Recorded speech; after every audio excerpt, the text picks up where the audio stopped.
Hello, everyone. This is Steve with Aptera Owners Club. The Lucid Motors put out this tech talk about their battery packs, and I made a video on this website about their battery packs a few weeks ago, and I think he does such a better job of going over it, and it's a very interesting video. It has some applications to Aptera and EVs in general, and I thought it was really well done. So if I recommend everyone watch it, if they're at all interested in the engineering of these vehicles. We're going to watch it together here. If you want to watch the video without my lame commentary, please go to Lucid Motors official channel, and you can watch it without the commentary. But Peter Rawlinson, if you guys don't know, is the Chief Executive Officer and the Chief Technology Officer of Lucid Motors. And before that, he was the Vice President of Vehicle Engineering at Tesla and the Chief Engineer of the Model S. So he basically was in charge of all the engineering of the Model S. And he was at Lotus and Jaguar. He was a chief engineer and the principal engineer at Lotus and Jaguar. So the guy, is an engineer and he's a car guy. And I found out after watching this video, he's actually a very good speaker and a teacher. So anyways, let's watch this together. And yeah. Hi everyone, it's Peter here from Lucid Motors.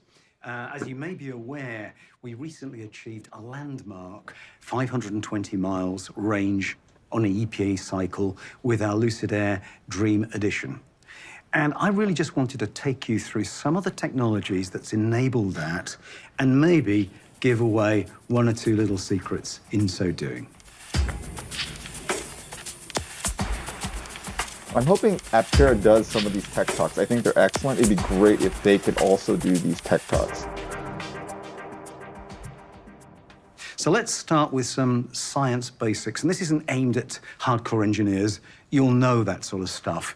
But I really want to progress the narrative to more the interested layperson who's eager to learn about electric cars and how they work.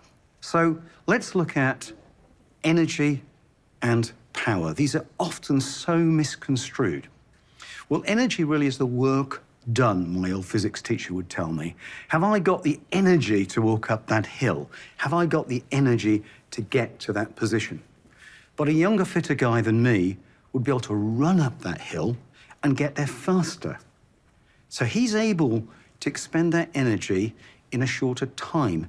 Why? Because he's more powerful. So let's look at these units of energy and power, because it's fundamental to understand this before we can look at the battery technology that really powers Lucid Air. So what is the unit of power? It's actually the watt. And it's expressed typically as a letter W. Now, a watt is a tiny unit of power. So in electric vehicle terms, we tend to use kilowatts, which is thousands of watts. And interestingly, what's the relationship between that and a horsepower? Well, actually, 1 horsepower, as determined by James Watt many, many years ago, is 746 watts. So a horsepower is about 3/4 of a kilowatt. It's actually the same thing, just a different term for it. Alternatively, you can say, what is a kilowatt? It's about 1 1/3 horsepower. Very easy math, because that's very close. The 746 is very close to 750. So now, how do we relate, that's power, how do we relate that to energy? Well, we use a unit of kilowatt hours. And that's the energy that we have in a battery pack. And why we multiply by hours? Because that links power and energy through time. However, the scientific unit for energy is actually a joule. It's a thing called a joule. Now, we link watts to joules because 1 watt equals 1 joule per second. And you may ask why I've got this. So in the imperial system, the unit of power is horsepower, and the unit of energy is calorie. So calories are like joules and watts are like horsepower. Delicious apple here, which I'm tempted to take a bite out of, but there's a reason. This apple weighs about 1/10 of a kilogram. It weighs about 1 Newton from Isaac Newton. And if I take this apple and I place it on the floor and I pick it up from about 1 meter to this table and place it on the table, we've moved 1 Newton through 1 meter. And that defines what a joule is.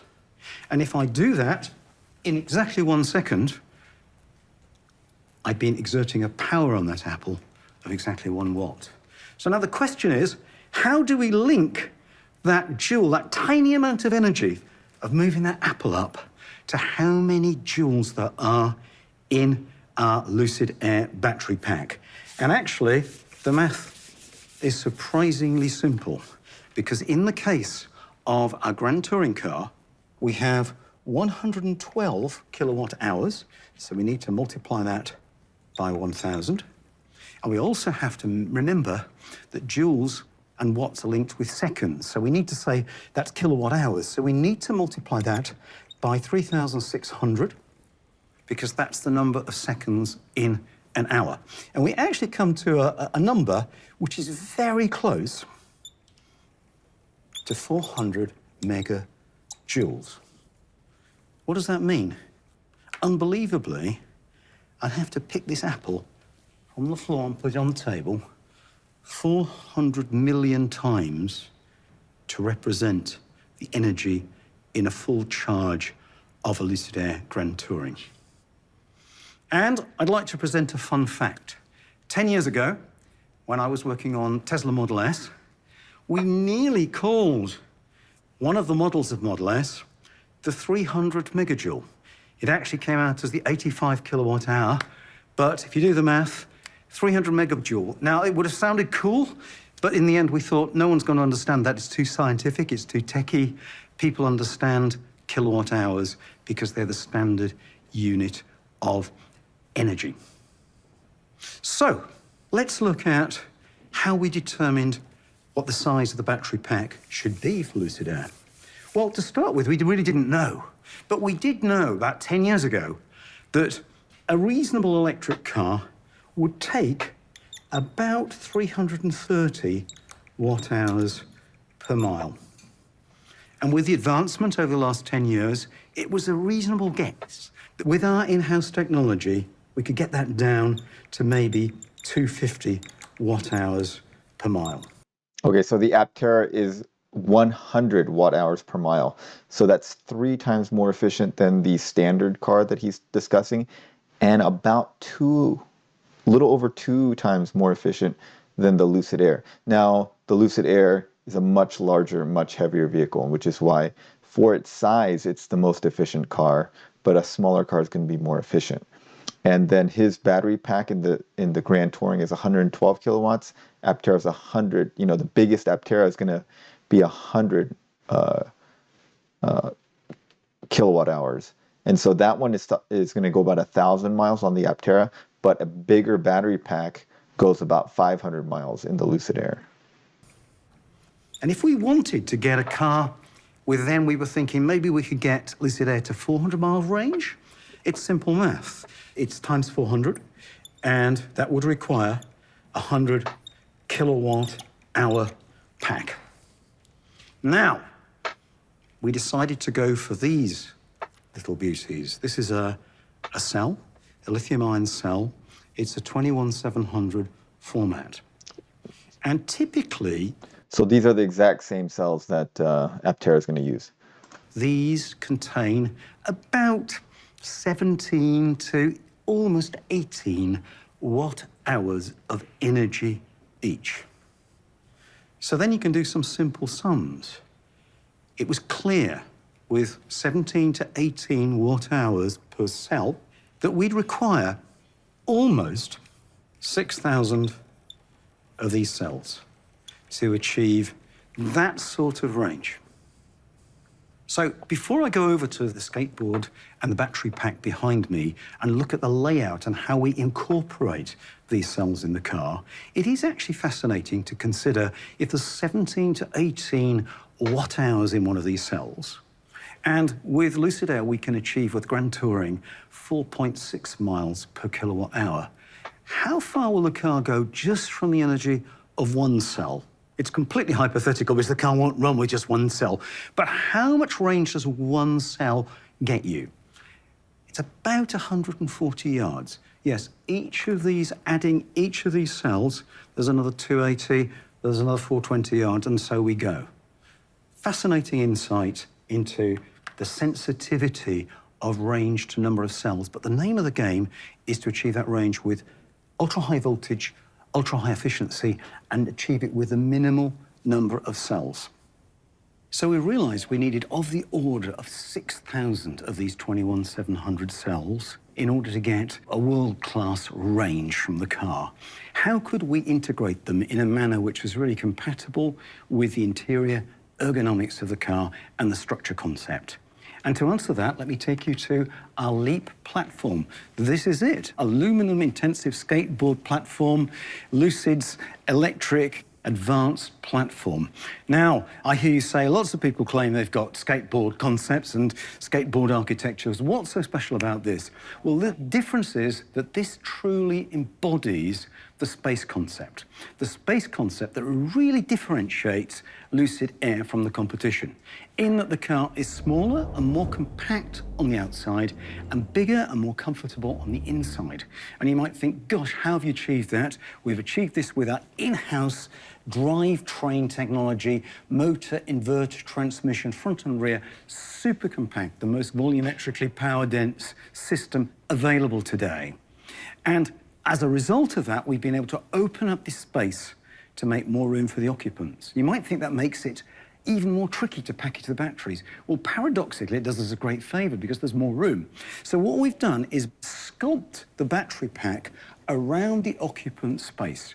We've given the car a very slight tunnel here between the front seats because that's a pretty useless space in the first place. There's no tunnel at the rear because that's really important that you can slide your feet through. That's where you shouldn't have a tunnel. Front tunnel's great. And we've double stacked the height of the cells here underneath the rear seat. So if you look at this 112 kilowatt hour pack is huge, and it completely fills the floor plan of a large car like the Lucid Air. So I'm kind of curious as how they're going to fit a 100 kilowatt pack in a car the size of the Aptera. I mean, obviously they've thought it through, but it's going to be a pretty tight fit, I think. This is really a hybrid demonstration model showing the two variants of battery pack that power Lucid Air. Let me show you those two variants and how they differ. So here we have the smaller of our two variants. In this one, we have the foot garage where we delete some cells and still the car would be capable of over 400 miles in this configuration. But what it does offer is this foot garage to make the rear seating ergonomics even more comfortable. And they're pretty comfortable with this 500-mile range with a flat floor here. But make no mistake, this is more than competitive in the marketplace. We have extraordinary, unsurpassed rear footroom and comfort, even with this version compared with other EVs on the market. It's just that this one here takes it to a whole new level, and I'm really excited. This is the pack that's going to power my passion, the Lucid Air Pure. So there is an unsung hero in this picture, and that is the actual structure, the enclosure of the battery pack itself, because that does so much more than just hold the batteries. It contributes to the entire structure of the vehicle. And when the pack is married to the body shell of the vehicle, it completes the safety cell for the occupants. In fact, it provides a safety cell for occupants and battery cells. It's a safety cell for cells as well. But it also significantly enhances the structural rigidity of the car, making the car better handling and more refined. And it really stabilizes this central structure for the crumple zones at the end of the car to work to absorb energy. So, you know, they have a structural battery pack, and the new Teslas also have a structural battery pack. I don't think Aptera is going to have a structural battery pack because its structure is the composite shell. So this wouldn't be applicable to Aptera. Now, also, you may note, if you're eagle-eyed, that we've actually turned these modules, and it applies to all the modules, kind of upside down. We've got the electrical connections at the bottom and the cooling at the top. There's a reason for doing that. We allow the cells to vent downwards and away from the occupant for safety. And also we have this extra layer of coolant here to give more safety. And let's just take a look at how this system works if we move to our 18 module pack here. And we see that this is matched to these vents which allow hot gases to emerge from the pack outwards and away from the occupants to buy time. So I didn't know about that. That's very interesting that it has gas vents. I wasn't, like, evidently in the case of a runaway, they want to vent the toxic gases from the battery outside. And I don't know if Aptera or any other company has something like this. In the event of a thermal event. Now, also, a key safety feature here of this pack is this ballistic shield, which is 8 millimeters thick, and it is an advanced epoxy composite.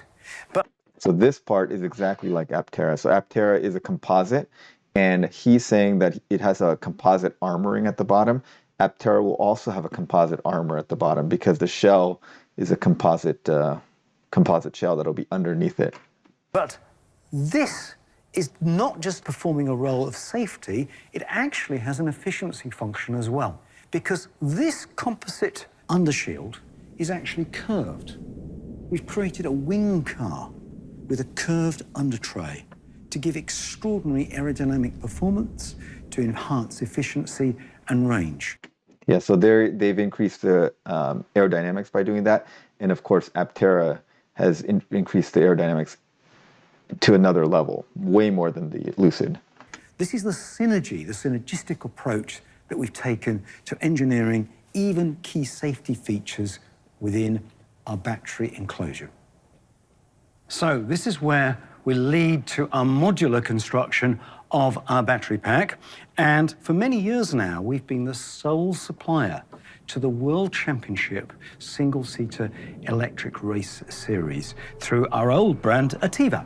And this is one of the modules that powers those racing cars. It's extremely high-tech, state-of-the-art, and we've accrued so much learning from this endeavor. So, you know, this is very much like the Aptera because the Formula E cars are composite cars with the composite safety shell, with the battery completely within the composite structure. That's very similar to the Aptera. And the wonderful thing is we've been able to transfer that knowledge, that DNA, across to this. This is the mass-producible, cost-effective cousin of the racing module with all the knowledge integrated in it. And this is the module which forms the heart of the battery pack for Lucid Air and actually will be for Project Gravity in a couple of years' time. So this is a Lucid Air battery module. And you see inside there we have 300 of these 21700 cells, 300 per module.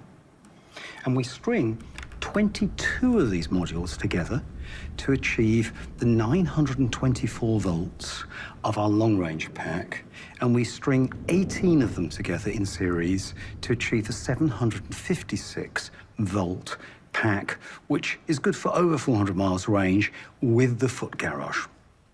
On one side, you see all the electrical connections with this bus bar, which is a signature patent of Lucid.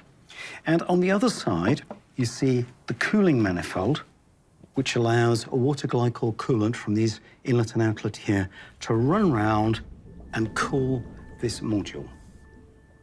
So I mentioned that we string 22 of these together, and each of them has 42 volts. So we string 42 volts times 22 modules together to get the 924 volts.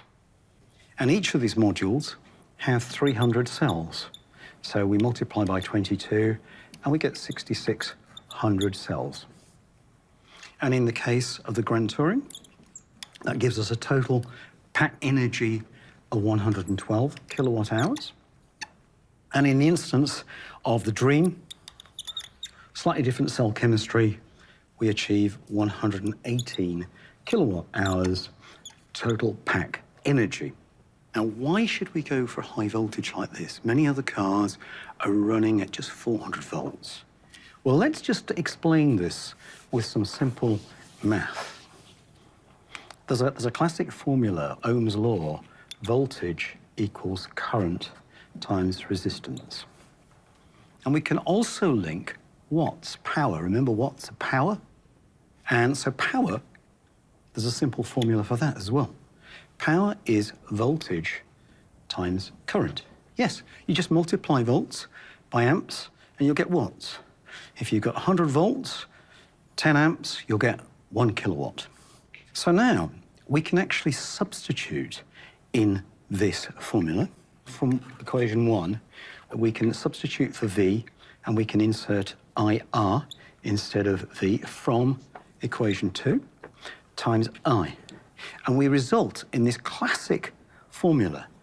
Power is I squared R.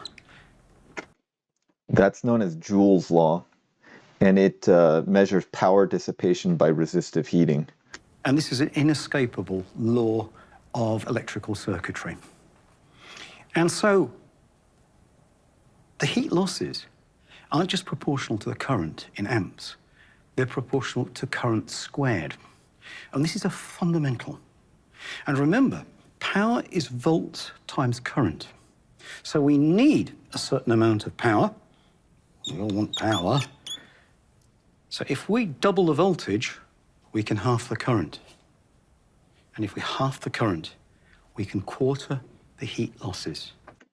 Yeah, so that's the very important point that if you understand the math here, to keep P constant, if you increase voltage, you decrease current, and then the current is squared, so it makes a huge difference.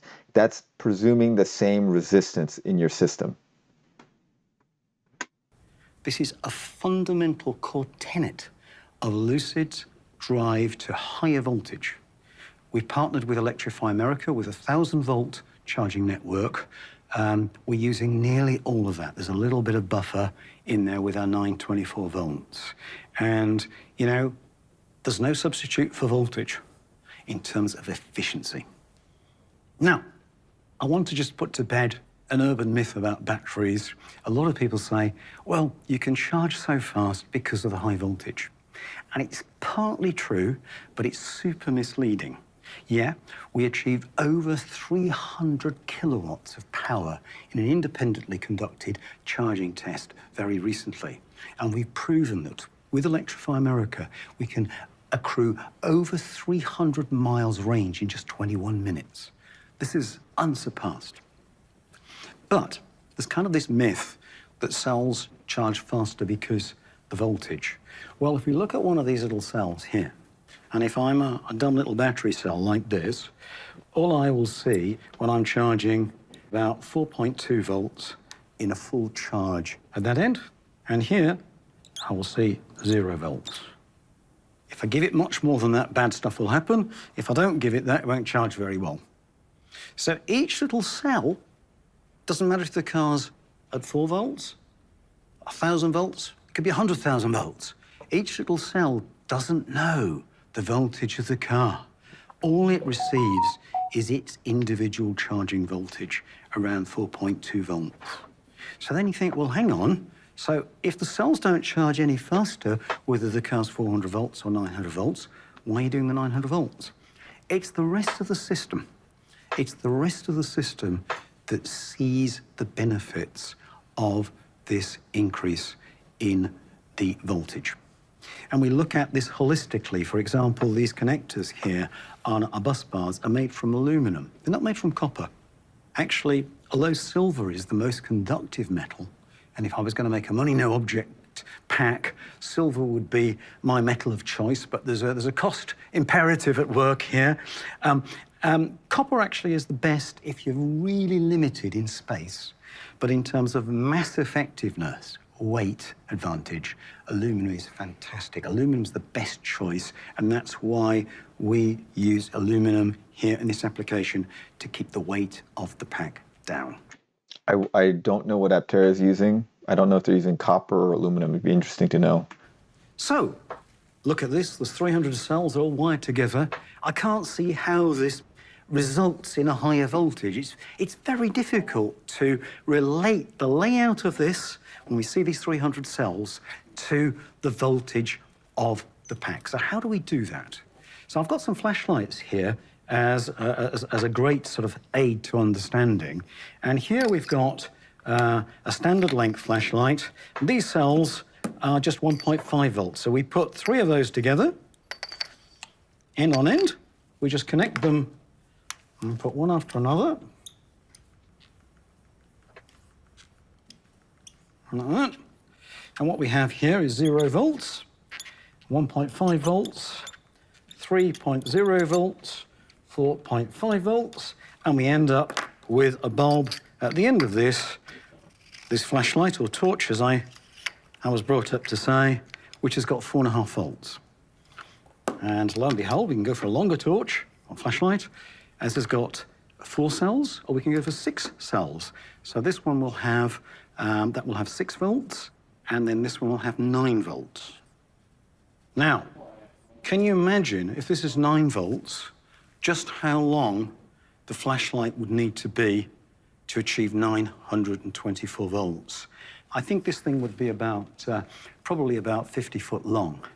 So clearly connecting things that way is not the smartest. We need to think of another way of connecting cells together. And also, the way in a flashlight these just touch each other end on end really is not an efficient connection. There's too much resistance here. It's not really suited to the vibration regime that's going to last a car for maybe 200,000 miles. So we need to think of a different way of doing that. And also, we need to think about each cell, each one of these, is 4.2 volts as an open circuit voltage. To get to 924 volts, you need 4.2 volts, and we need to put 220 of these end on end. And the 220 results in our 924 volts. So we'd need to think of about a column of these, or a long flashlight, super long, 220 of these on end to achieve the 924 volts. But of course, that would only give us 220 cells, which is nothing like the 6,600 that we need to achieve the energy. There wouldn't be the energy in this pack. So we have to do something as well in parallel. So the Aptera 100 kilowatt hour pack should have about 5,900 cells, and they're running a 400 volt system. So their series would be about 95 cells in series. And that is literally put the cells in parallel. We need to create another column of cells in parallel here. And it's like really, if I were to bunch up a whole group of flashlights and hold them all together, it's like putting them in parallel to connect that way. So we need to connect in series and in parallel. And we achieve that through the way we connect all these cells together inside the module. So let me open the module up and explore. So here we have the Lucid Air module. And this reveals all the cells on end, 300 of them. And what we do is we group them in groups. I'm not sure why they have this dead space in the back here. Looks like they could have fit more cells in this module, so I don't know why that there's space there. They're trying to make it volumetrically dense, yet they left all this air in here. 30. And we have this little membrane here as a little bit of insulation, and then you can see that the next group of 30 runs through to here. So we have 10 groups of 30 cells. And each of those steps, each group of 30, steps up the voltage by 4.2 volts. And because we've got 10, the voltage of this module is 42 volts. 30 in parallel, 10 in series. 22 of these, so we have, in engineering parlance, we would describe this pack as a 220S for series and a 30P for parallel count.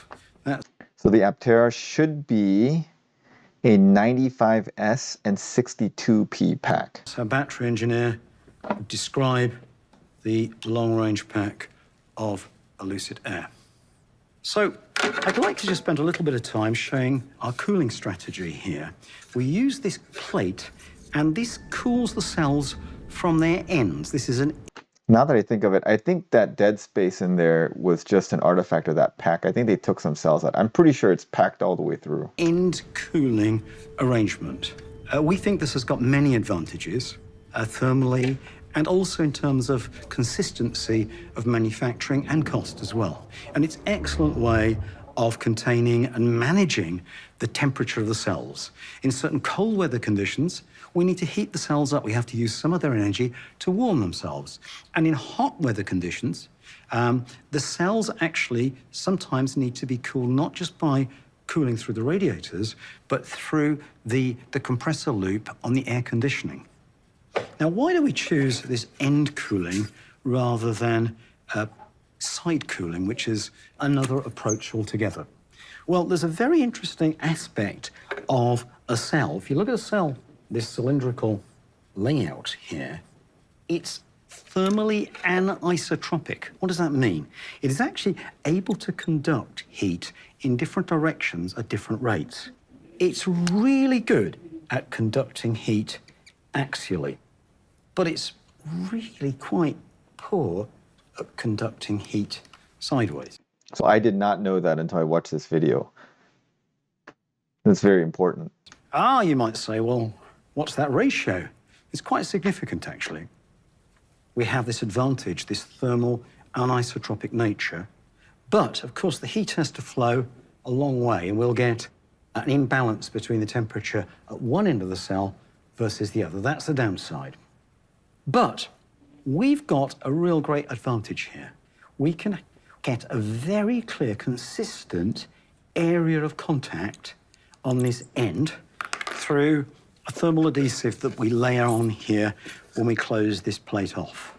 And this is very consistent and reliable and mass producible, and consistency of manufacturing and cost effectiveness is critical in a battery pack. Now, if we take the other approach, which is side cooling of these cells, we have a configuration of cells here. So side cooling is what the Tesla Model S does. And so he was obviously the engineer that approved, I mean, I'm sure he didn't design it because he was the chief engineer, but he approved this cooling strategy when they designed the Model S. In a classic honeycomb, yeah. But we have to make a little gap between them. They won't go right close together because in that configuration, we need to run a coolant channel between them down the sides of the cells. And she said, well, tried and tested, and it's not a bad system, and it's real pros and cons here. Now, of course, with that... Of course, it's not a bad system. He helped design it, right? We need space for that channel. So we won't be able to achieve this close, compact honeycomb that we achieve with Lucid. So here we're able to get more energy more compactly this way, but we do have a little price to pay that we have the cooling plate on the end. So the module is just a tiny bit deeper. Whereas alternatively, the side cooling means that the module, like for like, apples for apples in terms of energy, is a little bit bigger, but a little bit compact in its height. But there's a real downside to this, which is not self-evident. To try to achieve a perfect fit along the side of the cell here is extraordinarily challenging at the best of times, let alone in mass production. And you tend to get funny tolerancing effects coming in. And as a consequence of that, you tend to get, contact points. I mean, what you'd want here is a pure, perfect contact point running over a big area of the cell, like that. That is very difficult to achieve. It's more likely you get a couple of contact points, an interrupted condition. Very tricky to achieve that. I'm not saying it can't be done, but super challenging for consistent. So that's another thing I didn't realize until I watched this video, because not only does this side cooling have the disadvantage of having these coolants that are separating the cells and making it less volumetrically dense, it's harder to achieve contact to get efficient heat transfer this way. Effect. So here you have the cell not wanting to conduct heat, but the heat hasn't got to go so far. The cell does want to conduct heat, and you can have a really consistent, flat area, but the heat's got to go further. And we've elected for that. And that's part of the reason we're getting this extraordinary efficiency. So I don't know if Aptera is going to use side cooling or end cooling, but based on this, it seems like end cooling is definitely better. It's cheaper, it's easier to do, and it's more dense. So our philosophy is to end cool the cells. This gives us a more consistent, more reliable, more manufacturable, more controllable system. And key to that is this cooling plate, this cold plate, which is just a two-piece aluminum stamping. And what you see are a lot of these dimples here, and these dimples are bonds which hold the lamination of two pieces of aluminum together to resist the pressure of the water glycol, which is pumped in and out from these unions. But these dimples provide another function. They create a turbulent effect to the water flow.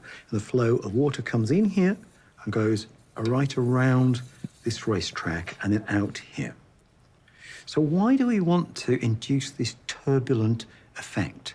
And the reason is that if we induce a turbulent boundary layer to the fluid flow, it enhances the conductivity at that surface.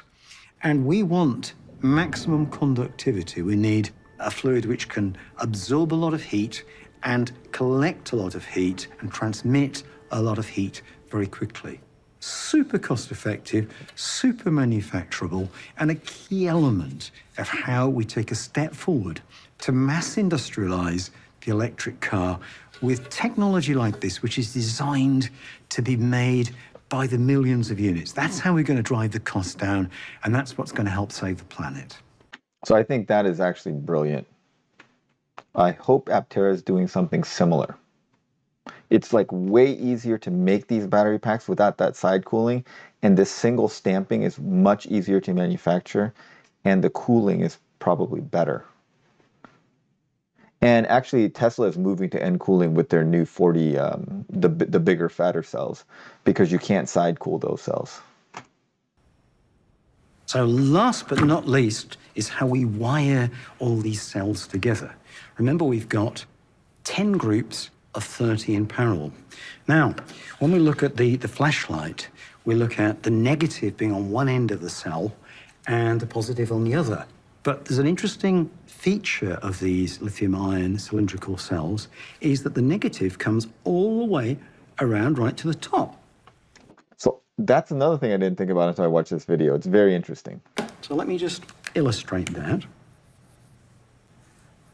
A cell here. Like that. So not only is that negative, and there's the positive end there, but right round to this lip here, that's negative.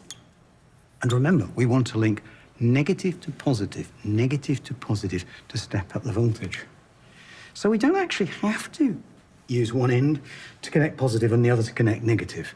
We can actually put both connections at the same end of the cell.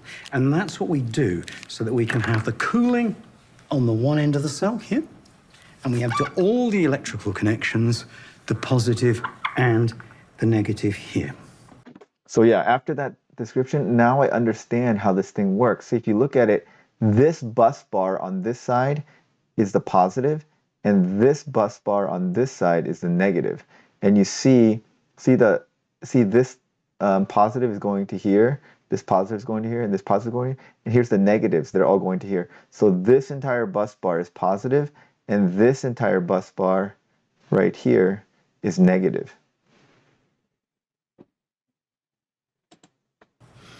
And in order to span across these... And then it's connecting to the positives on this side. So it's connecting the negative to the positive on this side. So this group of cells is being put in series with this group of cells. Rows, these 3 rows of 10 cells in that series group, we have this bus bar configuration, these aluminum brush bars, and this is all integrally molded in this single shot injection molding. Yeah, so the way they did it, it is extremely easy to manufacture this thing. These bus bars are very consistent. They look all the same, and then you just have to weld these little things in there, these little tabs. This entire assembly, these bus bars are not glued in, they're actually encapsulation molded in this plastic injection molding. And it's an absolute breakthrough. It's a one-shot deal. It's going to revolutionize mass industrialization of these semi-structural modules. But let me show you in detail how we do that and how our learning from our racing experience has really helped. We know that resistance in the system is our enemy. I squared R. I squared is terrible. We want to reduce resistance. So what we do is we have different gauge bonds for negative and positive. We put a thinner bonding wire here, and we put a thicker bonding wire here. I'm giving away one of our big secrets here. This is how we reduce the heat losses in a Lucid pack. To the best of my knowledge, no one else has done this. This is really proprietary stuff, and we learnt this from motor racing, because you only need 1 fuse per cell, not 2. So how dumb is it to put 2 fuses on, both of which incur resistance? We can have a thick one, which really saves us on energy and minimizes heating loss. That way we can have smaller radiators. And we put a thin Also brilliant. one. We have to give it a little bit of resistance, lose energy, that one. But that's the safety valve. And really, that's one of the keys to making this the most efficient car in the world. Finally, a little word about our battery management system. Here, integrated into this module, is our BMS computer system, a distributed system.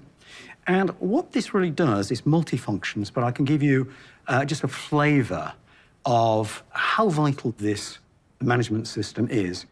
If you look at the battery pack, we go from 0 volts at 1 cell through 220 steps up to 924. So what we need to do is create this staircase of voltage. And there's 220 steps on the staircase of voltage, and each one of those steps is 4.2 volts in a full charge. Now, we can have lazy cells, lazy groups of cells, and they might not all do their lion's share of the work. What we need to do with our battery management system is iron out and even out that those steps of voltages are equispaced, that we don't achieve an imbalance in the system. This is just one of the key attributes of our BMS. And really, it is as much a software discipline as hardware. And this is all integrated into this module. You can just see up close the green tabs from the end of our printed circuit board and the wire bonds at each of these voltage intervals across to our battery management system, which computer controls this module. So I hope you found this interesting. I hope you found it, I hope you're still with me. It's been a real pleasure to take this opportunity. I wanted to do this for a long time to really sort of advance the narrative of EVs for all those who are interested out there in this exciting new world. Okay, I hope you guys enjoyed that as much as I did. I thought it was an excellent presentation. I learned a lot, and I'm hoping Aptera will do something similar and give tech talks. It doesn't necessarily have to be the CEO that does it.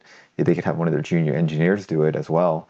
I know that I've been planning on going to Aptera to visit them, and that was supposed to happen like almost a month ago, but it got rescheduled for weather and for my schedule and their schedule, and it is rescheduled for early April now, so hopefully that will happen. I'm trying to see if one of their battery engineers can give me a breakdown of their battery pack, because I'm very interested in it, especially after watching this video. So I think Lucid The engineering of their battery pack is pretty impressive. I'm not an engineer, but it seems pretty impressive to me. And I'm looking forward to their other tech talks about their other systems because I think it's applicable across all EVs and we can all learn stuff from it. So anyways, I hope you guys enjoyed that as much as I did. And thanks for watching.